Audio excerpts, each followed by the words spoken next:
విజయనగరం జిల్లా దత్తి రాజేరు మండలం దత్తి గ్రామం నుంచి ప్రస్తుత సర్పంచ్ తలారి వరహాలమ్మ ఆధ్వర్యంలో 300 కుటుంబాలు వైసీపీ నుంచి తెలుగుదేశం పార్టీలోకి చేరారు. వీరికి తెలుగుదేశం ఉమ్మడి అభ్యర్థి కొండపల్లి శ్రీనివాస్ కండువాలు వేసి సాదరంగా పార్టీలోకి ఆహ్వానించారు. ఈ పరిణామం గజపతి నగరం నియోజకవర్గంలో వైసీపీకి పెద్ద ఎదురుదెబ్బ అని పలువురు అభిప్రాయం వ్యక్తం చేశారు. ఈ కార్యక్రమంలో దత్తి రాజేరు మండల సీనియర్ నాయకులు బోడసింగి సత్యంనాయుడు పాల్గొన్నారు.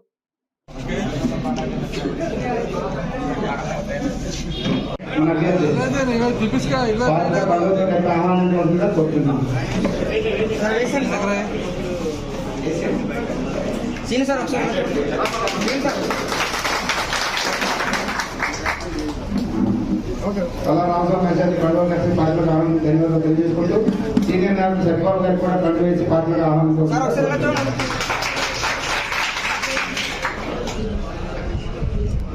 అలాగే సర్పంచ్ గారు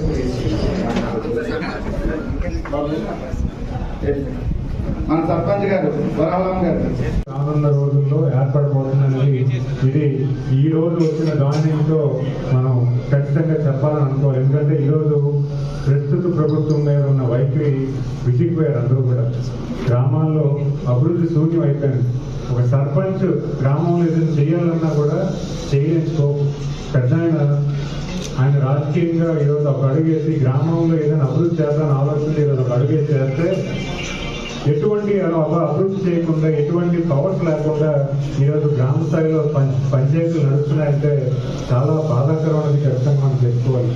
ఎందుకంటే సెంట్రల్ గవర్నమెంట్ ఇచ్చిన 15 కమిషన్ ఫండ్స్ కూడా మళ్ళీ చేసి గ్రామాల్లో ఎలక్ట్రిసిటీ బిల్లు కూడా కట్టుకోలేని పరిస్థితుల్లో గ్రామాలు నడుస్తున్నాయంటే అసలు రాజకీయాలు దేనికి అనే ఆలోచన మనకి ఆలోచించాల్సిన అవసరం ఉందని ఖచ్చితంగా చెప్తున్నారు.